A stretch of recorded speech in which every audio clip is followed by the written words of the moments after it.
Prost, who took the lead at the start against all expectations, for the first 10, 15 laps, kind of disappeared into the distance. And I'm sure at that stage, Senna must have been in shock.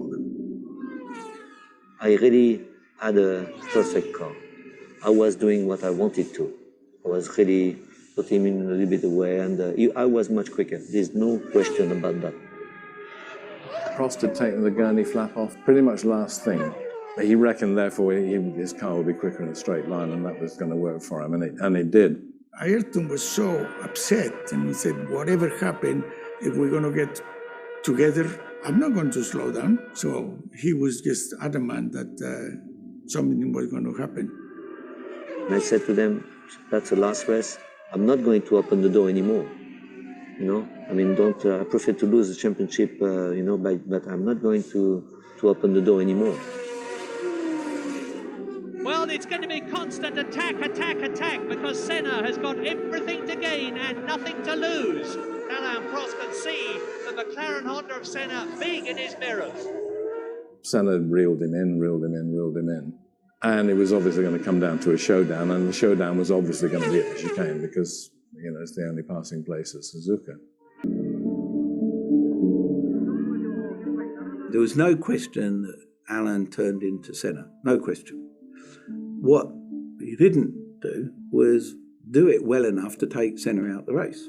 Prost did absolutely the right thing to shut the gate, in my view, because A, the championship position he was in, because the worst that was going to happen was they'd both be taken out, and B, it wasn't a place where it was going to get him anyway, unless he was, unless Prost was making it easy for him.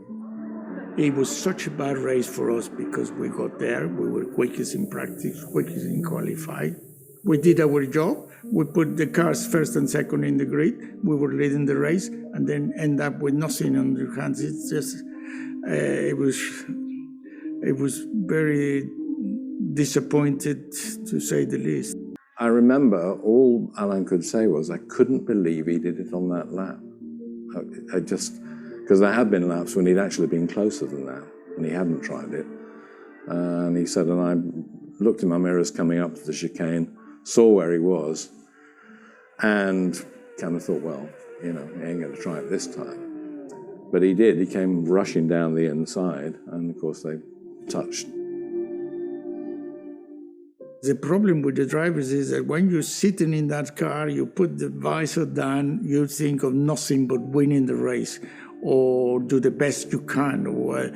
And those kind of movements Alain did to Ayrton, like Schumacher have done many times in his career, they came instantly. They do it because that's what they do it. You don't do that, you're not a racing driver. So it's something that no matter how much you tell the drivers, it happened and it will happen again.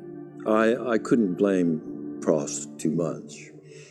I thought, well, you know, if I was a team manager and I saw Prost not close the door, I'd be a bit disappointed in him. I thought it was an understandable defensive move.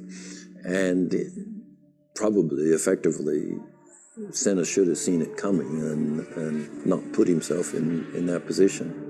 You know, we'd seen various times during that year when Prost had given Ayrton a bit of room to avoid a shunt, and maybe Ayrton had done the same thing. But on this occasion, a championship decider, there's no way Prost was going to do that. And I don't think Ayrton took that into account. But I remember Katie Rosberg saying, I said, well, did you think Prost did it deliberately? He said, I think so, yeah, because he did it so badly. He said, you know, Alain Prost never turned in on anybody in his life. When he did do it, he said, you know, everybody thought, you know, it wasn't subtle, it was obvious. Be that as it may, Mario Andretti's point was the right one, that if Prost hadn't been there, Senna would never have made that corner on that line at that speed. He would just have gone straight on into the escape road. I've done exactly what I told them I was going to do. But honestly, I'm very disappointed about this race. You know why? Because I did not win it. The bit that just made me explode was the fact that the whole thing was manipulated by Jean-Marie Balestre. So Senna came back onto the circuit and basically, brackets, did not enter the circuit at the point of exit. They deemed that he should have turned round, driven against the traffic, and entered at the point of where he exited. I was in that race, but as always, when you've got your crash helmet on, you're driving your own car, you don't notice a whole lot about what's going on around you unless you gain some positions. Ayrton had his brain engaged fully in Suzuka 1989. Instead of thinking, I'm out of the race, he's like, how do I get back in this race? Get the marshals to push me. Get me back in this somehow. He did a lap with the nose hung off, came into the pits, we changed the nose on the car, and he went out, called up everybody and won the race. Ayrton Senna wins in Japan. Is there going to be a stewards' inquiry? Alain Prost will have one if he can. Irrespective of all the evidence that we presented at the Suzuka and afterwards in the appeal, Velez was just saying, there is no way, Alan, no way that I'm going to let Senna win that race.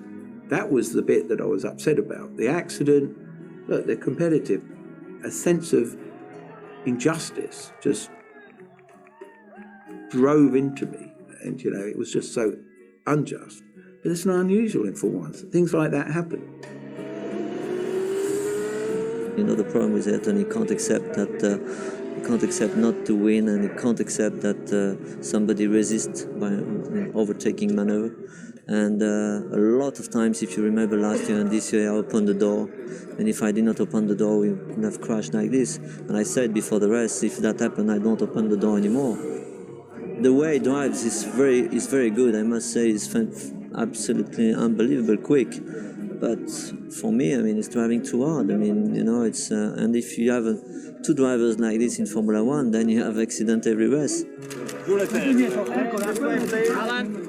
Ayrton was very, very strong in his head, very, very strong, unbelievable. But then we started something that we could not control, and until the point where if you go to 1990, 1 year after, you can see that he did not forget, but he had his strong idea.